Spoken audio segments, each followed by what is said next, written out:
morning. This is a recording of the 2023-24 school year residency verification training. Today's date is March 22nd, 2023. The agenda for this training includes a summary of the roles and responsibilities in the Office of Enrollment and Residency, enrollment information from partner offices, including English Learner Supports and the Homeless Education Program. It also includes residency requirements, non-resident enrollment and tuition, suspicion of non-residency, and investigations. At the end of this training, LEA staff members should understand the following: what it means to be a bona fide resident and the documentation required, eligibility requirements for enrolling a student, residency document requirements, non-resident enrollment steps, and how to report suspicions of non-residency. This training is a summary of information available in the OER handbook. This is posted on the Office of Enrollment and Residency website. It is updated for the upcoming school enrollment season and published in February 2023. We strongly encourage that you download and read this document when you have some time, because this presentation will go into some detail about the ins and outs of residency verification, but the handbook itself goes into great detail about exactly what to look for when validating residency for each different document type, and covers a host of different scenarios, and is just generally a very good resource during the enrollment season. So the Office of Enrollment and Residency has 4 specific functions. The first function is to conduct the annual enrollment audit. As part of the audit, we also provide a written report to the DC Council on the results of the audit. This takes place each year between October and December, and we put out school year specific handbooks to our external partners to ensure that they understand their requirements for the audit as an LEA. We also are responsible for providing guidance and training on establishing and verifying residency for your students. We develop the District of Columbia's official residency verification forms. So that's your DCRV, your home visit, your other primary caregiver, all of those forms. And we monitor LEAs in schools for compliance when needed. Another function of our office is to conduct non-residency investigations. So we have a team of investigators who investigate issues of non-residency and make findings. They follow up on tips that are received through our phone hotline or website, or sometimes through the enrollment audit. And then non-residents who are found to be attending a DC public school without tuition agreement may be excluded from the school. They may owe retroactive tuition, and they can be referred to other agencies for investigation. And then lastly, we have non-resident tuition collection. For those students who are non-residents who are attending a DC school with a tuition agreement in place, we ensure that they are making their tuition payments on time and collect those dollars accordingly. So this first section from our partner offices here at OSSE is on the OSSE Home Language Survey. Under ESSA, all LEAs must implement standardized statewide entrance criteria and procedures, leading to the identification of students who are potentially eligible for placement in an LEA's language assistance program. English learners must be identified within 30 days of enrollment. Typically, we say 30 days of stage 5 enrollment. So that's 30 days within the start of your school year or whenever a student becomes stage 5 enrolled. All LEAs must use OSSE's Home Language Survey to comply with this law. You can access the Home Language Survey on the OSSE website. And the steps that are required federally is step 1 is that you use the home language survey to identify the languages spoken at home by the student and whether further language screening is warranted. If so, step 2 is your English language proficiency screening. So you would identify whether or not the student actually qualifies as an English learner. The most current home language survey was released on September 8th, 2021. So it's the same form you've been using for a few years now. Nothing has changed since 2021. However, all DC public and public charter schools must use this version. You cannot create your own version of the form. This is the version that you have to use. That said, if you are doing your enrollment electronically and you want to integrate the form into your electronic forms, that is allowable as long as you copy everything exactly as it appears on the official form. So that includes the survey questions, the instructions. There's a statement for families before the questions that has to be included. There has to be a parent guardian signature line, and it has to be translated into all of the most common languages in DC. And there's no exception to this rule. All LEAs have to use this version of the home language survey. Okay, moving on to enrolling students experiencing homelessness. The McKinney-Vento Homeless Assistance Act defines children and youth experiencing homelessness as those children and youth who lack a fixed, regular, and adequate nighttime residence. This means they may be in a shelter, they may be staying in a hotel or motel, they may be doubled up with family members or family friends, or they may be unsheltered. It also includes migratory children and youth living in those same circumstances, and also unaccompanied youth. So, unaccompanied youth includes youth who are not in the physical custody of a parent or guardian, and they qualify as homeless because they live in the circumstances described above, or they are in the care of a federally appointed sponsor, which you sometimes see in cases of students who have been detained at the border who have come into DC. When it comes to enrollment of children and youth experiencing homelessness, they are entitled to stay in the school they last attended when permanently housed. This is called their school of origin, or enroll in any public school that students living in the same attendance area are eligible to attend. So if you are a DCPS in boundary school, they are entitled to enroll in whatever in boundary school is assigned to wherever it is that they are staying. Or they can stay at their school of origin, even if it's no longer within their attendance boundary. The other key term here is best interest. So when we talk about best interest in enrolling students who are experiencing homelessness, that means you want to keep students in their school of origin unless it is specifically against the parents' or guardians' wishes. So the idea is that if they stay in their school of origin, it will provide them with some continuity. However, sometimes circumstances are such that that is not possible. And so, if the parent or guardian wishes, then they can enroll in another school outside that is not their school of origin. And these children and youth have a right to enroll in school immediately, even if they don't have paperwork. So, because they are very mobile, and usually undergoing some kind of significant hardship. They may not have access to these documents. They may have been lost. They may have been damaged. So you cannot withhold enrollment or delay enrollment because of missing paperwork for students who are experiencing homelessness. And then finally, LEAs need to ensure that transportation is provided at the request of the parent or guardian to and from school. So you have different tools that you can use to capture this data. Your local education agency's enrollment form, your SIS, your Student Information System, and then the Comprehensive Homeless Student Data Application. So when you're enrolling a student experiencing homelessness, they should be referred to your homeless liaison who can do the official intake. From there, the homeless liaison should enter the data into your SIS.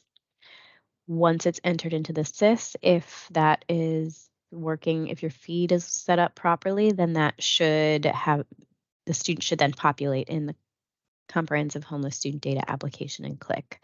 If they are not, if you know that you have students who are experiencing homelessness that are not appearing in the click report, that should be a red flag that perhaps something is wrong with how they're entered in your SIS, or perhaps there's an issue with your data feed, and you should reach out to your LEA liaison to investigate that issue.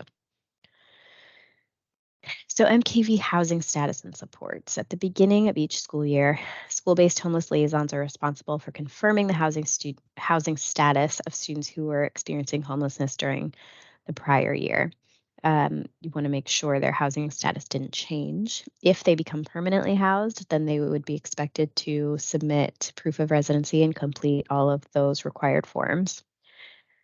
If they're not permanently housed, then again, you don't need to collect any other documentation from them. Students and families who are eligible for McKinney-Vento supports may receive those supports for the entire school year that they are identified as experiencing homelessness, even if they become permanently housed during the school year. A little more on the transition to permanent housing. Students and families who transition from housing insecurity to permanent housing during the school year are eligible to receive supports for the rest of the year, as I stated just a minute ago.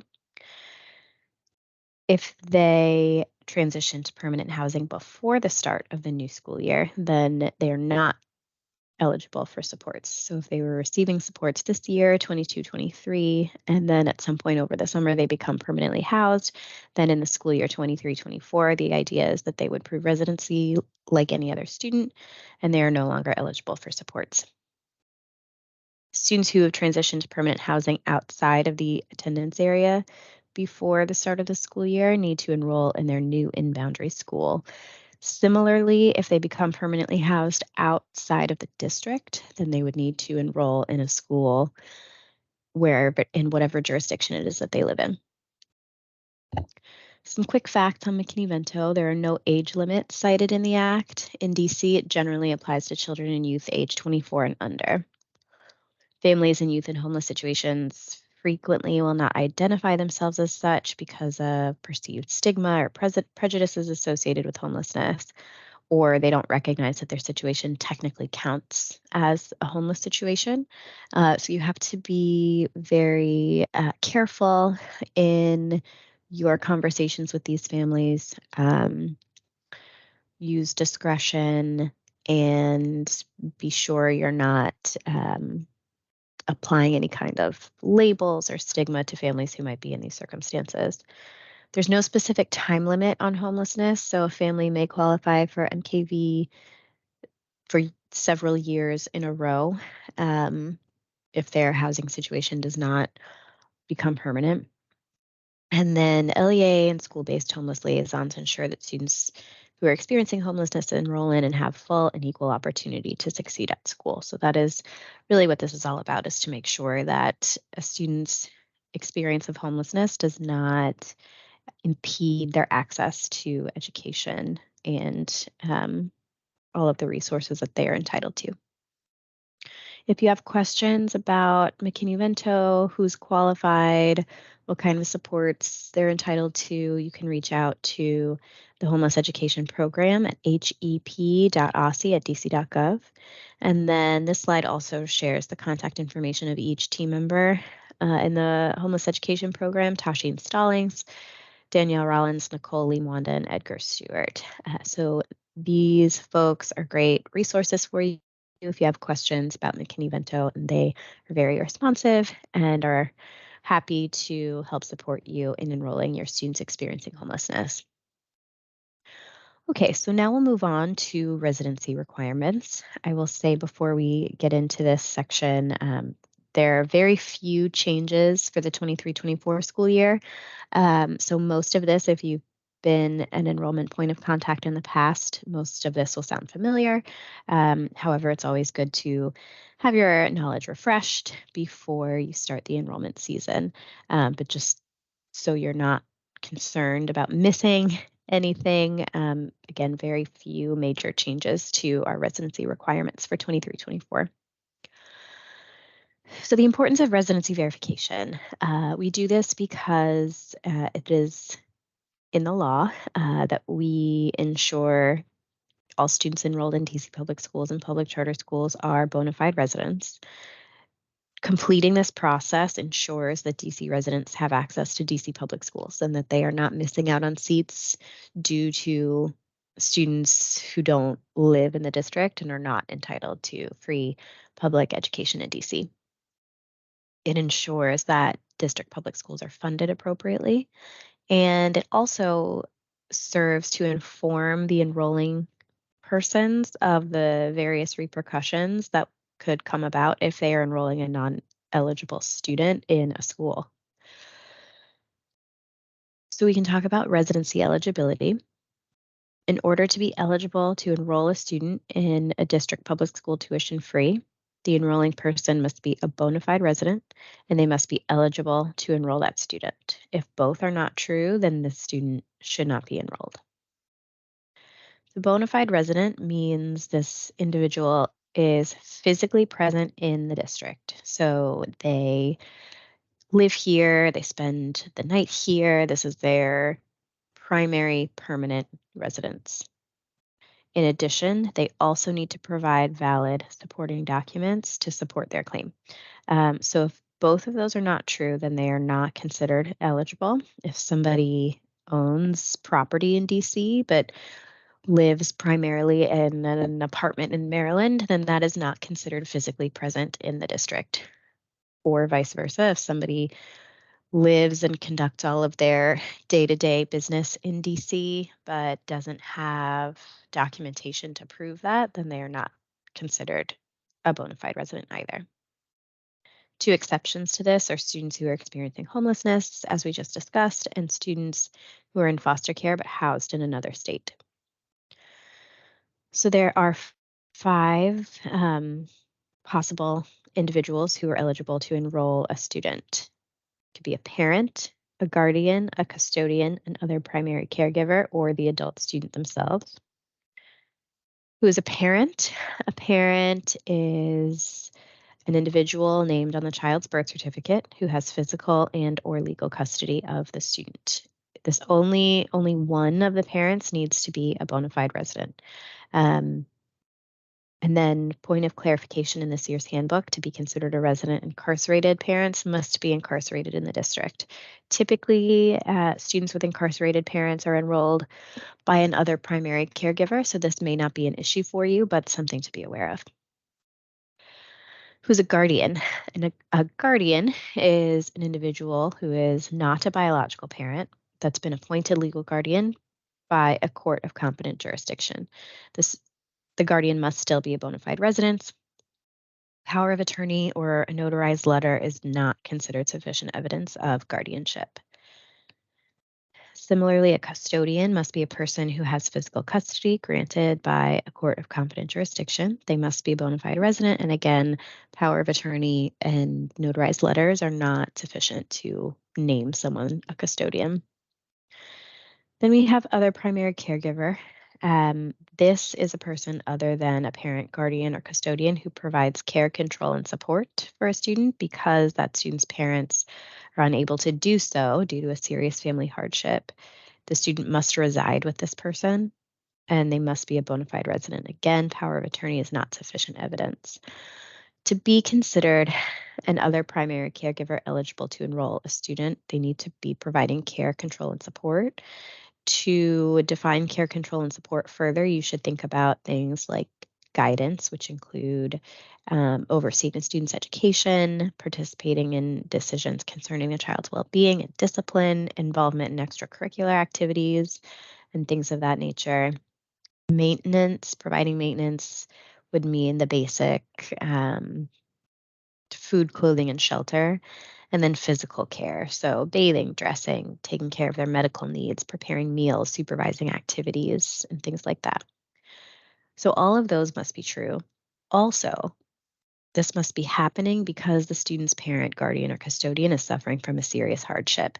There are specific serious hardships that are dictated on the OPC enrollment form. They include death, incarceration, serious illness, abuse or neglect, active military assignment, drug addiction, loss of habitability, or abandonment. If a student scenario does not fit into one of those categories, then the OPC scenario is not valid for enrollment and you should not move forward. And then finally, we have adult students. Adult students are individuals who are 18 or older. They must be bona fide residents. In certain cases, if the adult student is residing with their own parent, then the adult parent can submit their own paperwork and complete the sworn statement while the adult student completes the DCRV. Speaking of sworn statements and DCRVs, we'll now move to talk about residency verification forms. For the 23-24 school year, our verification forms include the DCRV as usual, the other primary caregiver form, other primary caregiver attestation, the sworn statement of residency, and the home visit consent and verification form. All of the forms are available on our website at this link right here. This is this year's DCRV. There are no real changes to this form other than the date. So just be very careful when you're preparing your enrollment packets that you're using the updated form. Even though they're the same, essentially, using last year's form would result in this paperwork getting rejected in the enrollment audit. This form is required of all students enrolling in a district public school, including students experiencing homelessness, including wards of the state. Every student must have a completed DCRV on file. The form must be completed in full. If there are sections that the parent can't complete for whatever reason, like they don't have an email address, they can enter NA if that's the case. The enrolling person must sign and the school official must sign. You can start collecting these from your families on March 31st, the day that My School DC lottery results are released, but not before. So zooming in a little bit on the section for the school official signature. School official signs this form to certify that they have reviewed the documentation that was submitted and have determined that they are valid and complete and the information is accurate to the best of their knowledge. They're also affirming that they will retain the documentation in accordance with our records retention policies. It's very important to note that an individual needs to sign this form. You cannot use a school stamp in lieu of an actual person's name and signature because we need to know that an individual at the school is attesting to all of these things. The school official should complete this after the enrolling person. So the date at the bottom of the form should not predate the date in the parent section. School officials should not sign DCRVs for their own student if their own child is enrolling in a school. And best practice is to establish an internal audit to make sure your forms are being completed appropriately. And you also need to be very careful that the date of the school official signature aligns with the supporting residency documents so that those documents, many of them have expiration dates, and we determine whether or not they were valid based on the date that the DCRV was signed. Back of this form has not changed since last year. It just provides some more information on valid supporting residency documents, information about enrolling as a non-resident, and it defines those persons who are eligible to enroll a student. Many times parents will make errors on their forms, or you'll notice errors on the forms later on. And folks often ask, what can we change and when do we have to get a whole new form?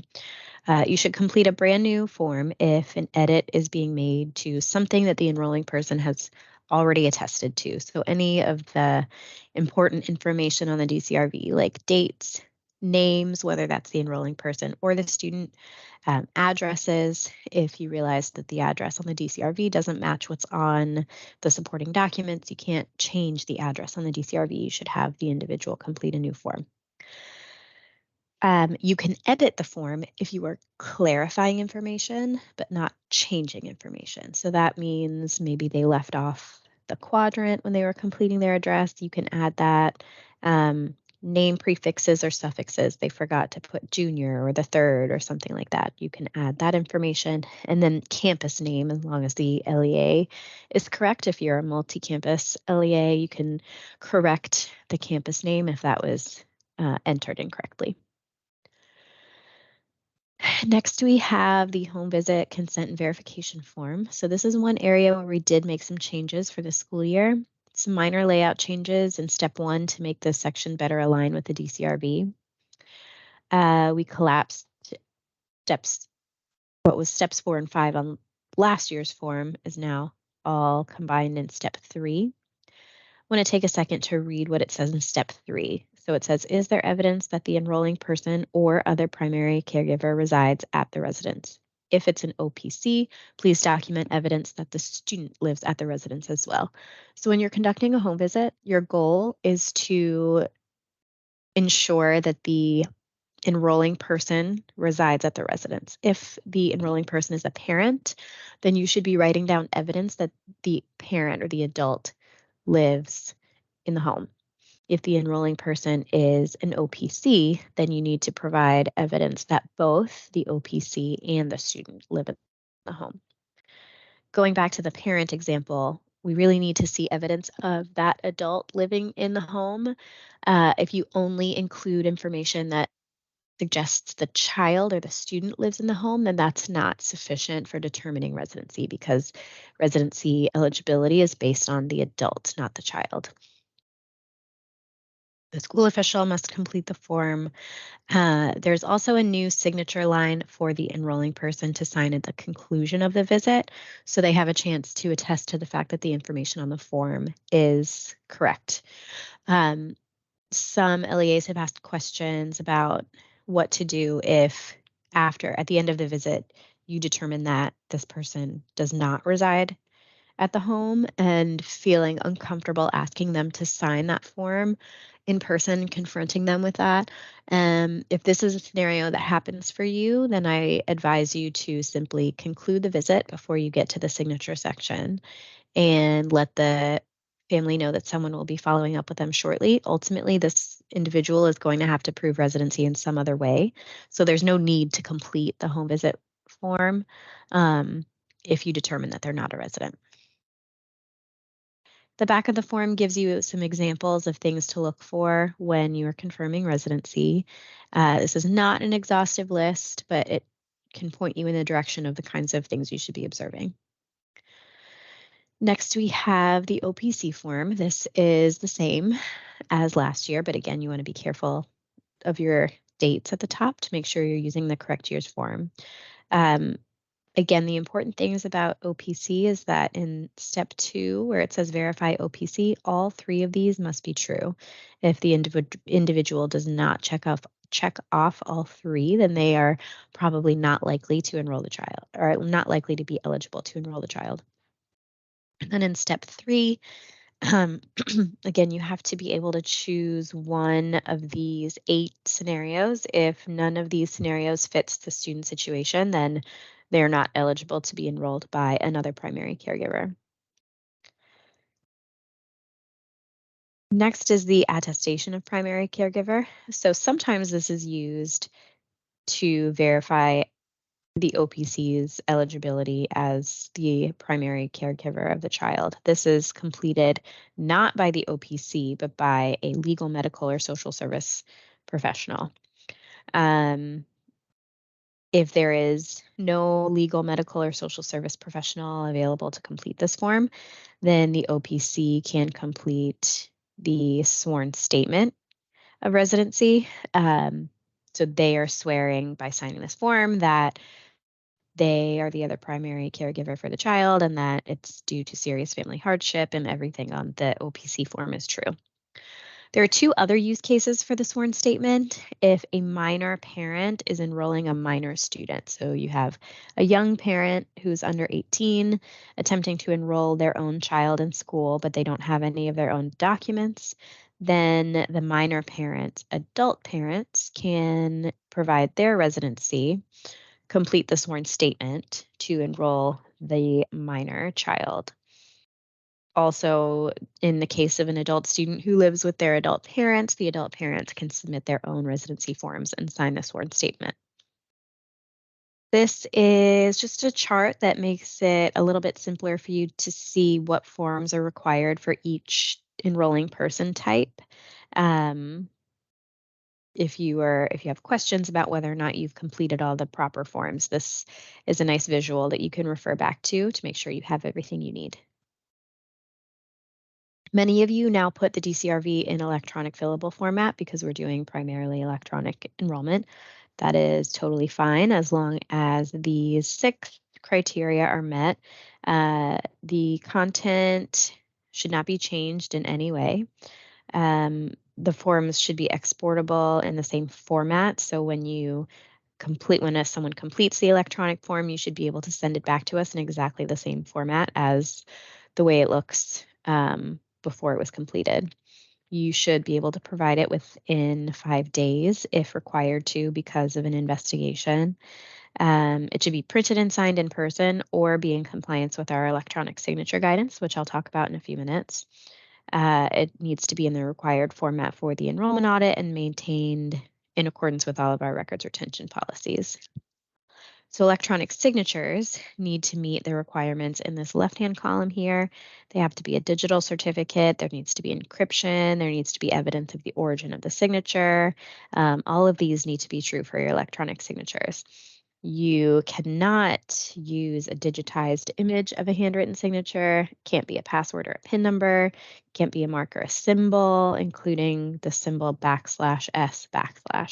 If you're using any of the big signature document signing platforms like DocuSign or something like that, Seamless Docs, they almost always have all of these criteria. But if you are not using one of those or you're looking for software to use to get your forms signed electronically, just make sure you're researching properly and they include all of these items in this column with the green check mark.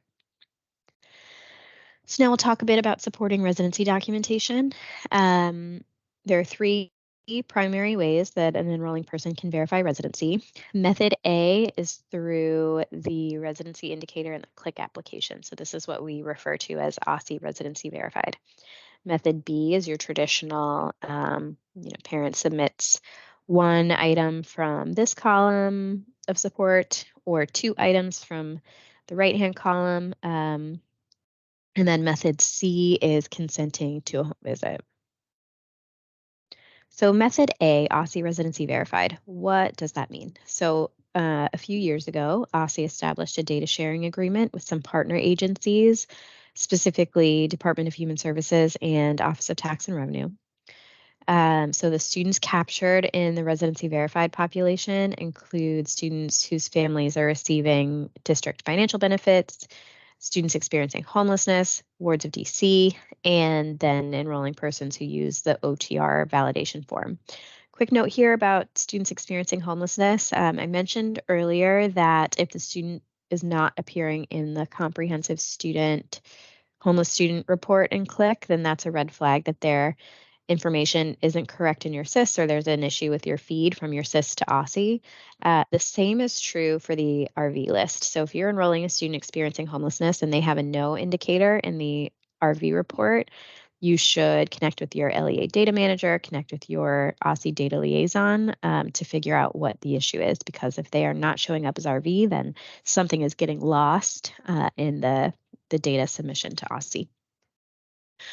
Confirmation of OSSI RV status is through the OSSI residency verification application and CLIC. And then the universe of students available in the application includes students who are stage 5 enrolled, students who are stage 4 enrolled, and then students who have an enrolled, matched, or waitlist offer extended status in My School DC. So how does it work? You can review your roster in CLIC. Be sure you're looking at the correct school year. The application is on track to launch this year on April 3rd, so that's the first Monday in April. LEAs will see a large roster, so you'll see all of your students and probably some students who are not yours yet. But the key is that they have a Y in the residency indicator column. If they have a no or an N in the residency indicator, then they're not OSSI verified. Students who are RV are not included in the enrollment audit sample, and auditors will not be looking for their supporting residency documentation. Students are only added to the application, they're not removed. So that means if a student was RV in April, they should still be RV in November during audit season. Occasionally, in rare instances, students may come off the list, usually due to some issue with their USI, if they got a new USI assigned to them that had been combined with another student's. So another best practice is to make sure as you prep for the audit that all of your students who have enrolled with method A checked off on their DCRV do in fact have a residency indicator of yes in the report, just to be safe. If they don't, then you need to ask the family to provide supporting documentation. The application updates nightly, so students are added all throughout the school year. There's some limitations. This report reflects data that we receive through agreements with other agencies. We do not control what's in this report, and we cannot make any changes to a student's status in the report. All we are able to do is, collect the data, format the report, and then make it available to you.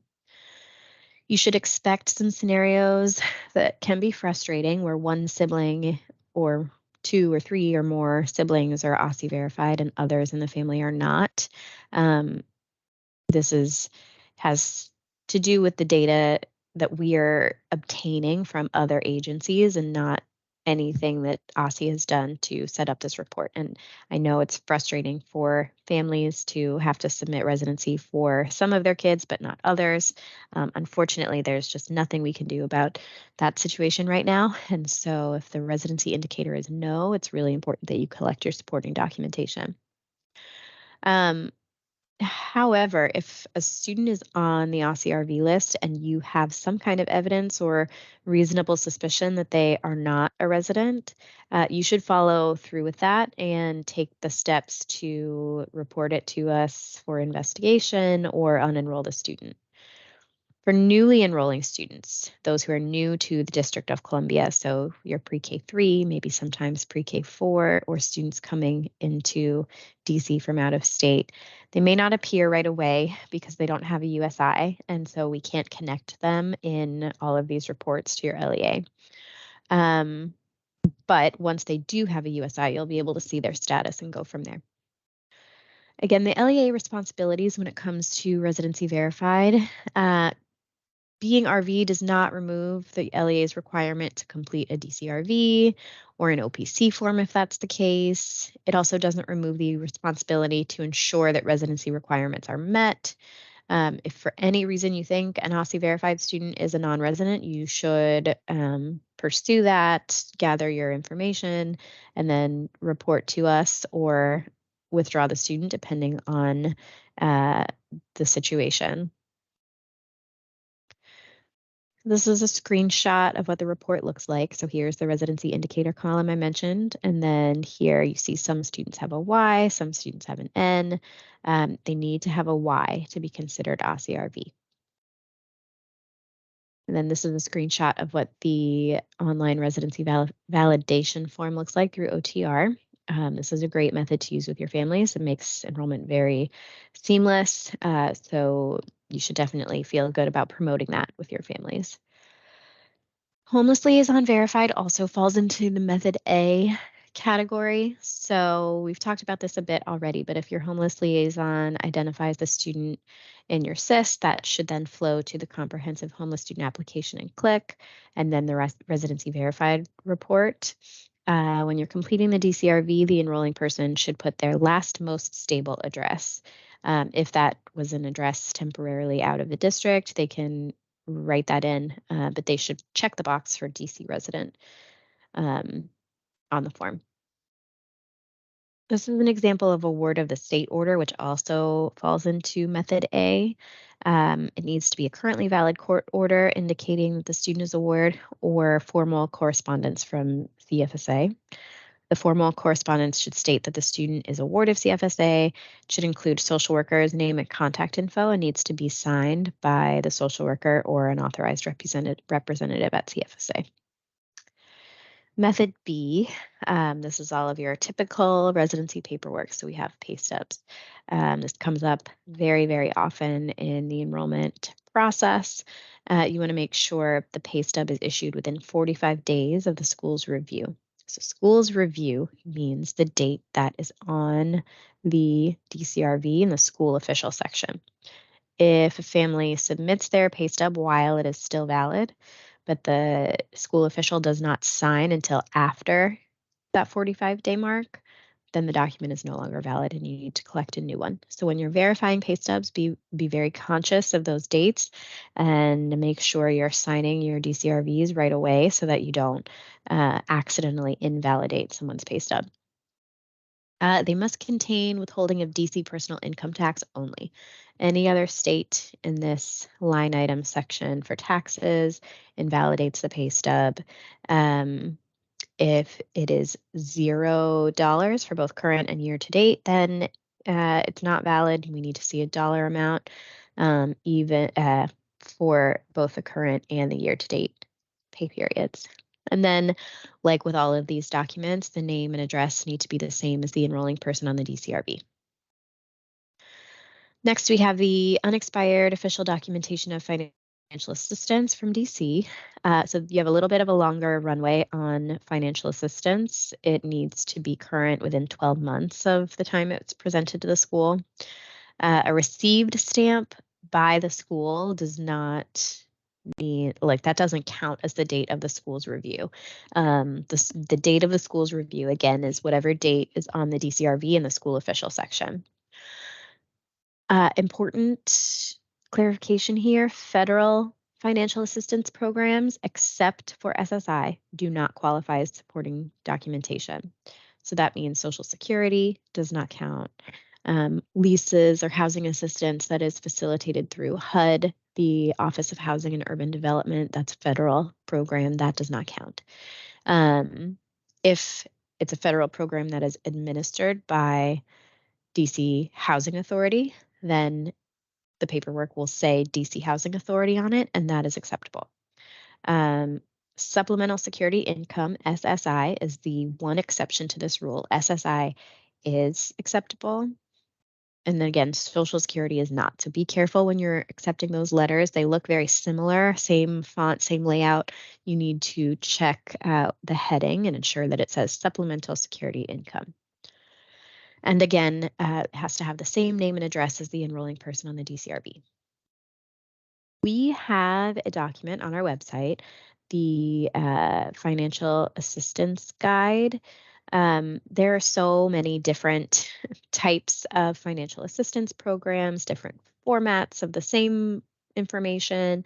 It can be really tricky to know if what you're accepting is valid or not. And so to try to help you with this, the Financial Assistance Guide gives you examples of acceptable documentation. It gives you examples of unacceptable documentation and includes the reasoning behind why something is or is not acceptable. So you can download this from our website.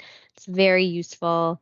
Also, if you have questions about any of these at any time, you can always reach out to our office. So you can email aussie.enrollmentaudit@dc.gov, or you could email me directly. My email is kelly.whalen@dc.gov, and we are always happy to help you review a form and try to answer those questions about whether or not it's valid and meets requirements. Next, we have certified copy of the Form D40.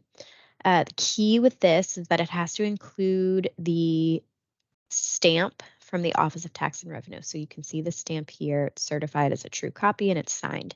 If it does not have the stamp, then it cannot be submitted as proof of residency. It should show evidence of DC taxes for the most recent tax year. It has to have the stamp again, and it has to have the same name and address as the enrolling person on the DCRB.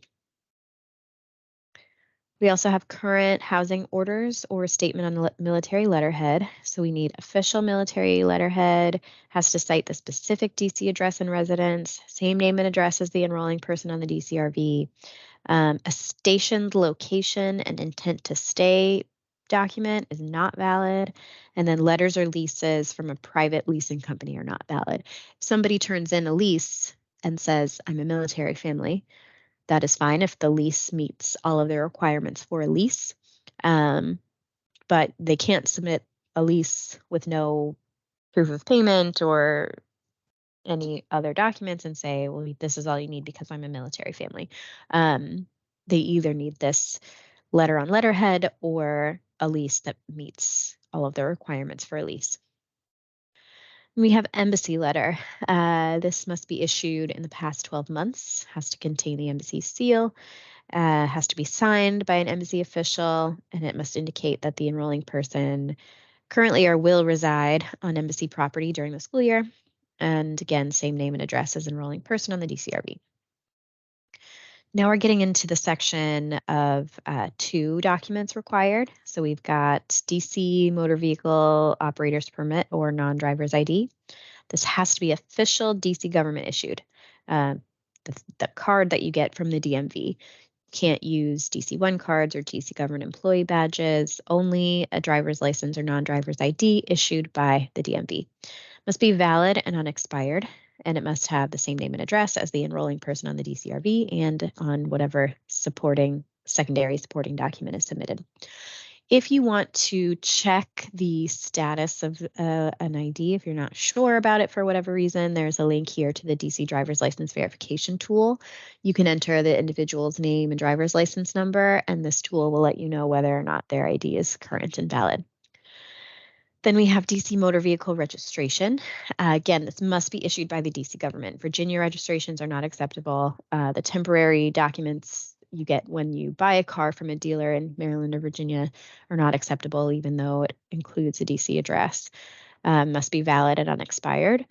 Has to have the same name and address as the enrolling person on the DCRV. And then digital registration cards are acceptable as long as they meet the criteria I just listed. Then we have lease or rental agreement with a separate proof of payment. So the lease requirements, in order to be valid, the lease has to have the start date, the monthly rent amount, the name of the landlord, must be signed by the enrolling person and the landlord. If they are on a month-to-month lease and they don't re-sign every month, it just renews automatically, then they can submit a letter from the leasing office that states that.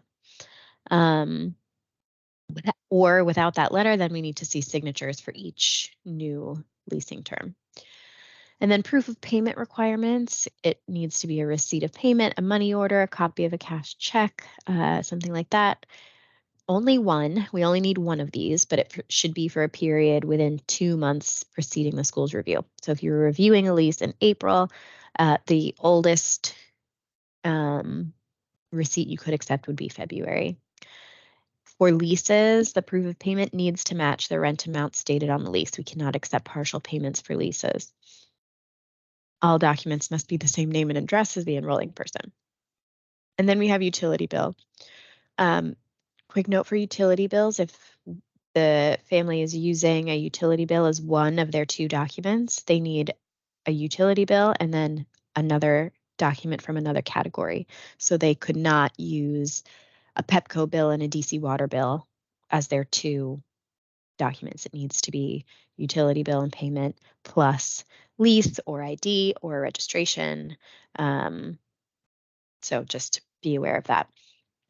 The only utilities acceptable are gas, electric, or water. Again, the proof of payment and the bill must be for a period within 2 months preceding the school's review. The proof of payment requirements has to be a separate paid receipt, such as a receipt printout, a money order, copy of a cash check.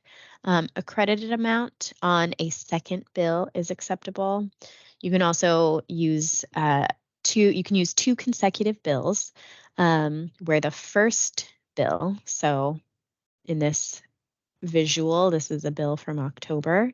So this is the bill. This is the utility bill, and you see the total amount due by October 28th is $129.01. Then as their separate receipt, the family submitted their November bill, and it shows the balance from the last bill, the $129.01, their payment, $129.01, and then their balance forward was 0. So the November bill is the receipt. The October bill, where it shows your payments, 101.02, that's their payment from their previous bill. The October bill alone, just because it shows a payment directly on the bill, is not sufficient.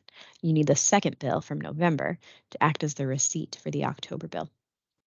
And for utilities, we can accept partial payments. So if they only paid a part of their bill, that is acceptable. Now, method C, this is home visit. We've already reviewed this home visit form for this year. Want to note that you can offer this if other documents are not available. So if you're trying to enroll a family and they go straight to requesting a home visit, first you can talk to them and make sure that they don't have any other documents that are easier to use to complete enrollment. This does not have to be your first option. It is an option if other documents are not available. Some special circumstances for adult LEAs. You have adults residing at home, which we already have talked about. Sometimes you may be enrolling an adult who is an au pair. If that is the case, they can submit their unexpired J-1 visa or au pair agency placement letter with an address of where they will reside, along with some kind of driver's license, passport, or other legal form of ID. Similarly, if it's a Job Corps participant, their current unexpired Job Corps enrollment letter with address and their ID. Clergy member, a current unexpired seminary school letter with address and their ID. And then an adult supported by Department on Disability Services. LEA will submit a consent to obtain or release records from DDS. If this is what they're using, you would mark financial assistance on the DCRV. Adult serving LEAs, feel free to reach out for specific guidance or if you have questions about these scenarios, so we can always talk in more detail. Sometimes you may enroll a student whose family is participating in the address confidentiality program. If that is the case, they will have one of these cards showing their participation in the program and the address they are using for legal purposes. If you accept one of these, it is the LEA's responsibility to verify the participation in this program. There's a phone number on the card that you can call or an email address to verify that this is in fact true. If you're using any of those special circumstances on the DCRV, write it in under method A. This doesn't come up very often, but if it does, you just write it in to this section here, and then it will not be rejected by the auditor. Okay, as a reminder, bona fide residency is someone who is physically present in the district and has paperwork to back that up. If one of those two criteria are missing, they are not bona fide residents. Do not make the documents work. If the documents are not valid, don't accept them. Don't tell the family you can accept them and then, tweak whatever to make it work within the requirements. If they are not valid, reject them and tell the family they need to submit something else. Enrolling ineligible non-resident students can result in the student being excluded from school, the family being liable for retroactive tuition, could ultimately be prosecuted by the Office of the Attorney General. Also, any person, including a DC public school or public charter school official who knowingly supplies false information in conjunction with student residency verification, could also be subject to retroactive tuition, could owe a fine, or could be imprisoned for not more than 90 days. So this is very important. It's very serious. There are sanctions for people who do not abide by these regulations. I know you all want to do your absolute best in verifying residency. So just make sure you're not changing anything on someone's form, adding information, redacting information. You accept the documents as is. If it appears that there's something on the documents that is out of the ordinary, you can send them to us to take a look, but do not accept invalid residency documents that you can tell do not meet requirements. So how to collect documents electronically? Again, we're doing virtual enrollment mostly. We already talked about the criteria for collecting electronic residency forms. The same criteria apply to the support. So you need to be legible, exportable, provided in the required format for the audit, maintained in accordance with records retention policies. You should be able to comply with a 5-day requirement to submit for investigations, and again, not be altered, redacted, or expanded in any way. So now we'll talk about the e-file preparation. This is not going to be an issue for you until closer to the audit, but as you are beginning the enrollment process, we want to set you up for success down the road. Beginning in the 22-23 school year, we phased out in-person audits. So all enrollment audits are happening electronically. This has been true. We've offered electronic as an option starting in 2020, but now we are only doing electronic starting in the 22-23 school year. To submit your documents for an electronic audit, you will use Box. You'll be provided with a Box account to submit all of your forms. You have two options for how you organize your folders. When you get access to your box folder, you'll see one large folder for your LEA. Within the LEA folder, there will be a non-public folder and then the folder for your schools. Within the school folder, you should see two more folders, one for your K to adult population, K through 12, uh, however high up your school goes. And then you'll see another folder for pre-K 3, pre-K 4 if your school serves early childhood students. Um, then within those grade level bands, you are going to create three folders that correspond to three segments of the alphabet and save your PDFs directly in those alphabetical folders. Do not create individual folders per student. Um, you have your options come into play when it comes to the PDF. So you can combine all the documents into one PDF for each student. So your DCRV support and then any other required forms into one PDF. Or you can keep them separate. So you have one PDF for your DCRV and then a separate document for support. Whatever option is easiest for your schools, your LEA is acceptable as long as the rest of the folders follow this format. I want to point out a few things that are important when organizing your folders. So 3 segments of the alphabet are the minimum. If you want to make more because you have a large population and more folders just makes it easier to keep track of all your records, you can do that, but it should be no less than 3. And then when you're saving your documents, even in April, so you don't have to go back and do this later on, use the same naming conventions and be careful that you're consistent with it. So the naming conventions should be last name dot first name dot DCRV and the last name dot first name dot support. If you're combining everything into one, then it should be last name dot first name. We don't want to do any other punctuation, no underscores, no dashes, no spaces. Very simply, it's this is the format. If you do different punctuation, then that will disrupt the ordering in box. It won't be alphabetical anymore.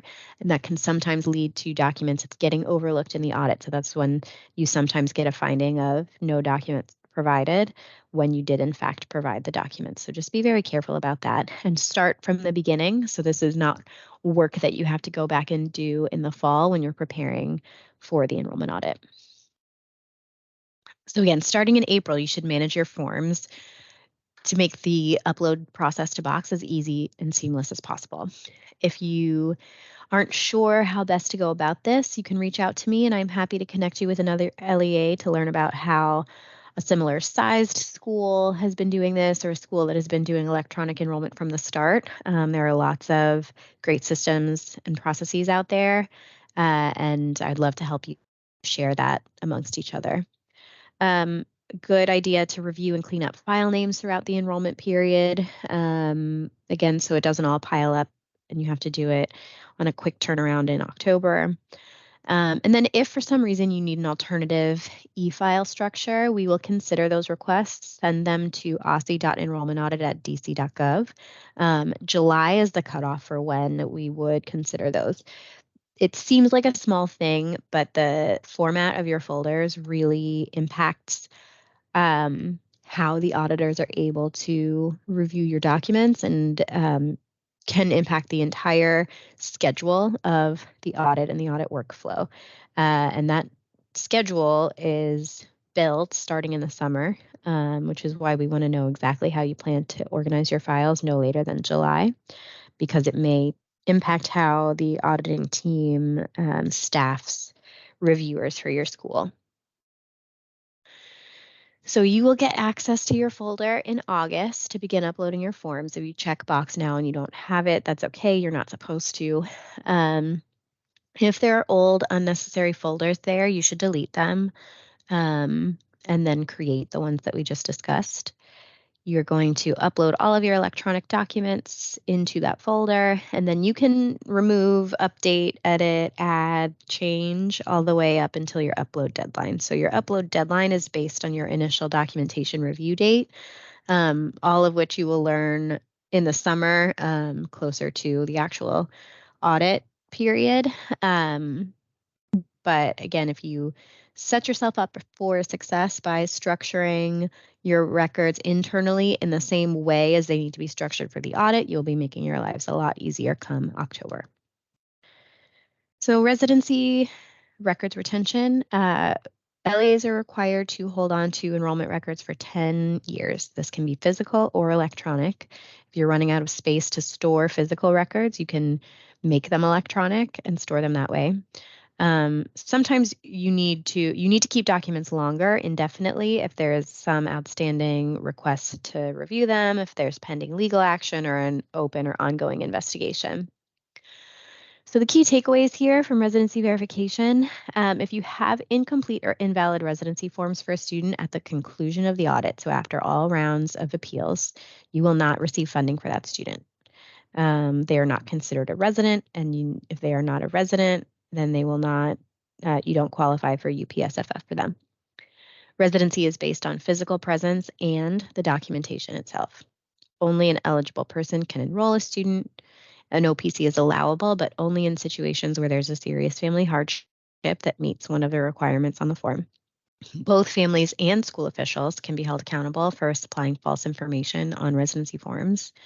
There's no in-person enrollment audit for 23-24, and you should plan to keep your residency records for at least 10 years. Now we'll talk a bit about non-resident enrollment and tuition. If an LEA wants to enroll a non-resident, you may do so if there are no eligible residents on your wait list.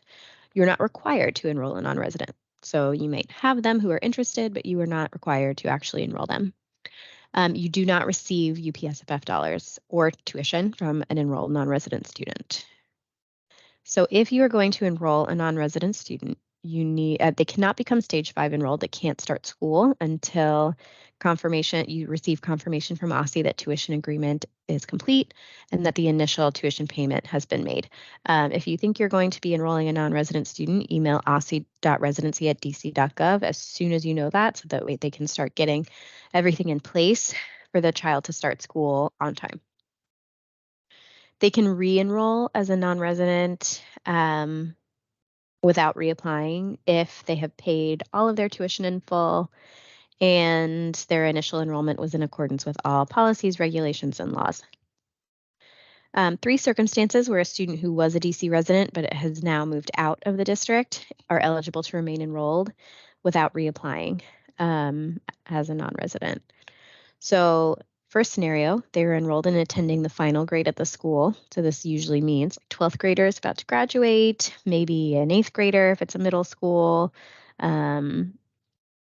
Or number 2 is they would have been re-enrolled in the final grade in September, but became a non-resident during the school year prior or the summer in between.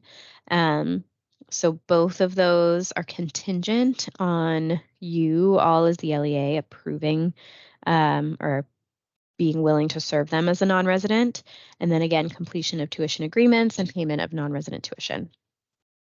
And then the third circumstance, this would be for a student who was a DC resident as a ward of the state, but has been adopted or permanently housed with a family outside of the district.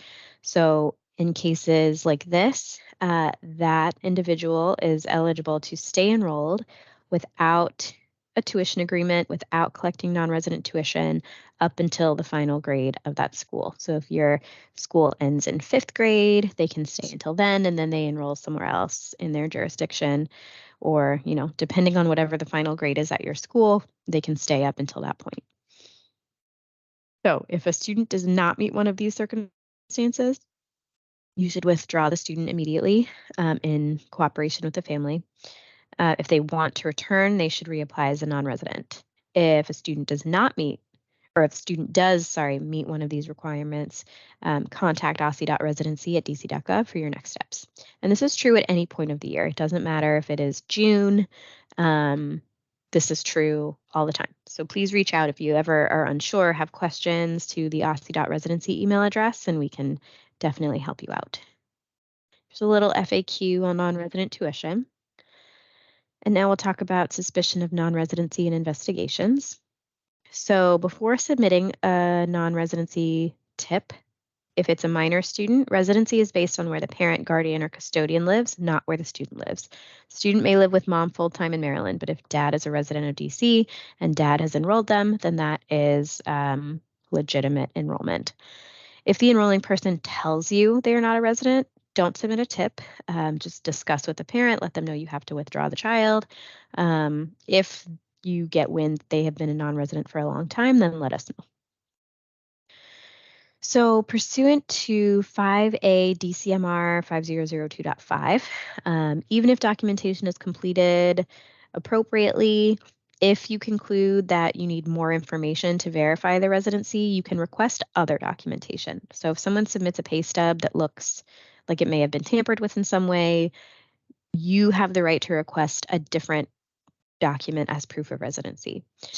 If you reasonably suspect the enrolling person is a non-resident, you can, again, ask for additional documentation, request a home visit. If they don't comply with one of those things, then you may need to submit a tip or discuss the possibility of unenrollment.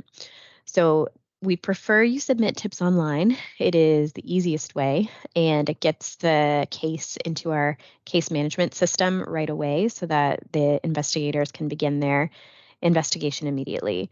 Alternatively, you can call the hotline. We'll collect information over the phone. There's a little bit more lag with hotline tips because then we need to process the tip, request documents from you all, and it gets off to a slower start. That is all we have for this webinar. We will be hosting another webinar closer to the summer on actual audit policies and procedures. On this slide, this is all of our contacts here at OER. Aaron Parrott, who I'm sure many of you know, is the director of OER. He's always available to help. I'm Kelly Whalen, statewide enrollment audit manager. Feel free to reach me at my personal address. That's Kelly with an I, Kelli, .whalen@dc.gov. I also manage the OSCE.enrollment audit inbox, so you can reach me there as well. Danny Wasif handles duplicative enrollments. Vita Clark manages non-resident tuition. And then we have our team of investigators, Eric Saunders, Eric Block, and Ahmed Hamid. So please, we are here to help. We want to clarify and support you throughout this whole process. So don't be a stranger. Reach out whenever you need anything, and we are here to serve you. Thank you very much, and best of luck this enrollment season.